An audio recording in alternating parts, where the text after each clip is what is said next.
Hi மக்களே, வணக்கம். மீண்டும் விஜய் உங்களுக்காக. இந்த பதிவு எதுக்கு அப்படின்னா, நேற்று அதாவது 30/3/2026 அன்றைக்கி நான் ஒரு வீடியோ பதிவு பண்ணியிருந்தேன். அதுவும் எதுக்கு அப்படின்னா, வாய்ப்பு கொடுங்கன்னு தான் நான் கேட்டேன். சரிங்களா? அவருக்கு மட்டுமே நீங்கள் ஓட்டு போட்டு ஜெயிக்க வைக்கணுங்கிறதெல்லாம் நான் சொல்லலை. அப்படி சொல்லியிருந்தால் கட்சிக்குள்ள ஏதோ ஒரு விருப்பத்தில் சொல்கிறாங்க அப்படின்னு சொல்லியிருந்திருக்கலாம். வாய்ப்பு தமிழக வெற்றிக் கழகத்தின் தலைவர் திரு விஜய் அவர்கள் வாய்ப்பு கொடுங்கன்னு அவராக கேட்க போய் தான், சரி அவ்வளோ தூரம் கேட்குறாரே நம்ம வாய்ப்பு கொடுக்கலாமே அப்படின்னு சொல்லி ஒரு தடவை மக்கள் நீங்கள் அவருக்கு வாய்ப்பு கொடுங்கன்னு தான் நான் வீடியோ போட்டேன். அதுக்கு என்னோடய சேனலில் நான் 351 சப்ஸ்கிரைபரை நேற்றைய வரைக்கும் வச்சுருந்தேன். அந்த ஸ்பீச் கொடுத்ததுனால என்னோடய சப்ஸ்கிரைபர் ஒருத்தர் அன்சப்ஸ்கிரைபர் ஆகிட்டாங்க. எதனாலன்னு எனக்கு புரியல. இது எனக்கு என்னன்னு ஒன்று விளங்கலை.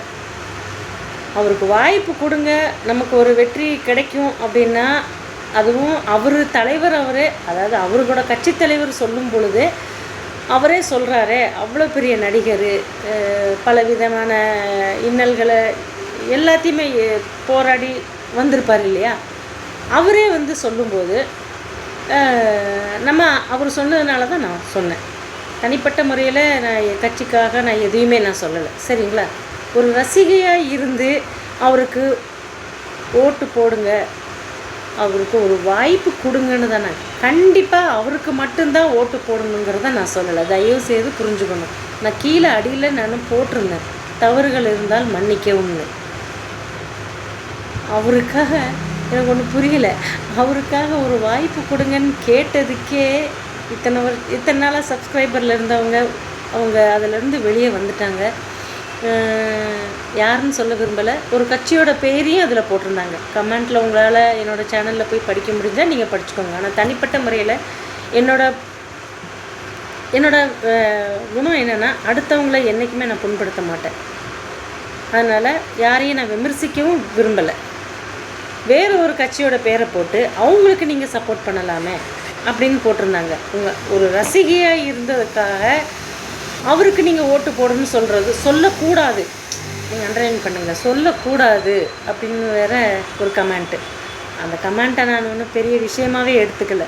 மக்களுக்கு நான் தெரிவிக்கிறது என்ன அப்படின்னா, ஒரு வாய்ப்பு கொடுங்க திரு விஜய் அவர்களுக்குன்னு கேட்டதுக்காக எனக்கே ஒரு கமெண்ட் இப்படி வரும்போது, அந்த கட்சி ஆரம்பித்ததுலேருந்து இப்போ வரைக்கும் அவர் என்னென்ன இன்னல்களை சந்திச்சிருந்திருப்பார்.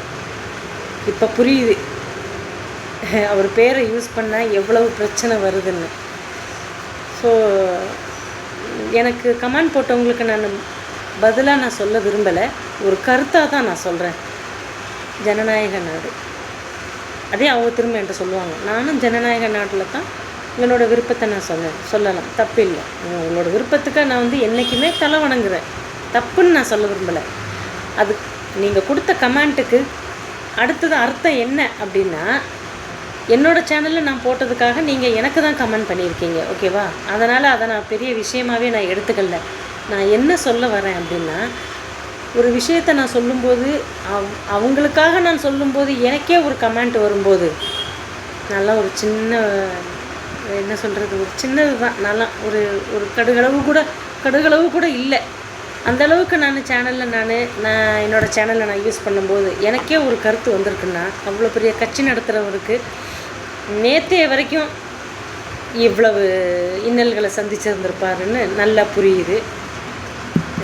தடைகளை தாண்டி அவருக்குன்னு இல்லை, அவரை மாதிரி யார் வந்தாலுமே தலை வணங்குவோம், அவ்வளோதான். வேறு ஒன்றும் மேட்ரே இல்லை. இதில் நல்லவங்களை வாய்ப்பு கேட்குறாங்க, புது கட்சியாக இருக்குது, வரட்டுமே அப்படின்னு தான் நான் சொன்னேன்.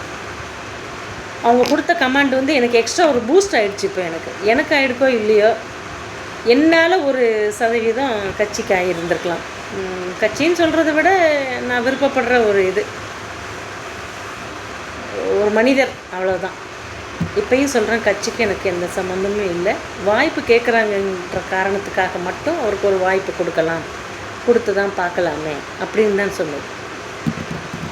கருத்து போட்டவங்களுக்கு புரிஞ்சிருக்குன்னு நினைக்கிறேன். அவருக்கும் சரி, நான் ஏதாவது கருத்து போட்டதுக்கு தப்பாக சொல்லியிருந்தால், புண்படுத்துகிற மாதிரி பேசியிருந்தால் தயவுசெய்து மன்னிக்கவும். நான் கமெண்ட்டுக்கு அர்த்தம் என்னன்னு மட்டும்தான் சொன்னேன். எனக்கே கமெண்ட் போடும்போது, எனக்கே இவ்வளவு ஒரு கமெண்ட் வந்து நெகட்டிவாக வரும்போது, கட்சியை உருவாக்கின அவர் நேற்றைய வரைக்கும் எவ்வளோ இன்னல்களை சந்திச்சிருந்திருப்பார். புரியுது. அவர் பாட்டுக்கு அவர் வெளியில் போகிறாரு. அவருக்கு ஏன் அவ்வளோ இன்னல்கள் கொடுக்குறாங்க? அதுதான் எனக்கு புரியலை. அதை யாரும் புரியலை. சரி, வரட்டுமே, வந்து பார்க்கட்டுமே, நடத்தட்டுமே. நம்ம ஒரு கட்சியில் இருந்து அவங்க ஒரு கட்சியில் இருந்துட்டு போகிறாங்க. இன்னல்கள் எதுக்கு போடுது? எவ்வளவு சம்பவம் கரூரில் நடந்த கொடூரமான சம்பவம். அப்புறமா தனிப்பட்ட முறையில் குடும்பத்தில் 1008 பிரச்சனைகள். அவர் போகிற இடமெல்லாம் அவ்வளோ பிரச்சனை வருங்கும்போது, அது ஏன் அந்த பிரச்சனை அங்கே எதுக்கு அவ்வளோ பிரச்சனை வருது? தப்பே இல்லாத நேரத்தில் அங்கே பிரச்சனை வருதுங்கும்போது, அப்போது மித்த கட்சிக்காரங்களுக்கோ மித்த மனிதர்களுக்கோ அவர் வர்றது விருப்பம் இல்லை, தடை போடுற மாதிரி தானே அதெல்லாம். புரிஞ்சுக்கோங்க. அவருக்காகன்னு மட்டும் இல்லை, அவரை மாதிரி புது கட்சி யாரும் ஆரம்பிச்சிருந்தாலும் அவர் வரும்போது அவங்களுக்கும் பல இன்னல்கள் கொடுத்தாலும் அது வேண்டாம். வரட்டும், வந்து பார்க்கட்டும், ஜெயிக்கட்டுமே. ஜெயிக்கிறோமோ தோக்குறோமோ அது வேறு விஷயம். கட்சியில் நாம் ஒரு கட்சி நடத்தி நம்மளும் ஒரு பிரச்சாரம் செஞ்சு நம்மளும் ஜெயிக்க போகிறோம். அதே மாதிரி அவங்களும் ஒரு கட்சி நடத்தி அவங்களும் பிரச்சாரம் பண்ணி அவங்க ஜெயிக்கிறாங்களா தோக்குறாங்கங்கிறது அது வேறு விஷயம். யாருக்குமே வராத ஒரு இன்னல்களும் ஒரு பலவிதமான சொல்ல முடியாத சங்கடங்களும் ஏன் அந்த கட்சியில் அந்த மனிதருக்கு மட்டும் வருது? மித்த கட்சிக்காரங்களுக்கு வரலாம்ல. நான் திரும்பியும் சொல்கிறேன், யாரையும் நான் குறிப்பிடலை. மித்த கட்சிக்காரங்களுக்கும் வரலாம். ஆனால் வராமல் அவருக்கு மட்டும் தனிப்பட்ட முறையில் வருது. புரிஞ்சுக்கோங்க. வாய்ப்பு கேட்குறவங்களுக்கு நம்ம ஒரு வாய்ப்பு கொடுக்கலாம். நன்றி, வணக்கம்.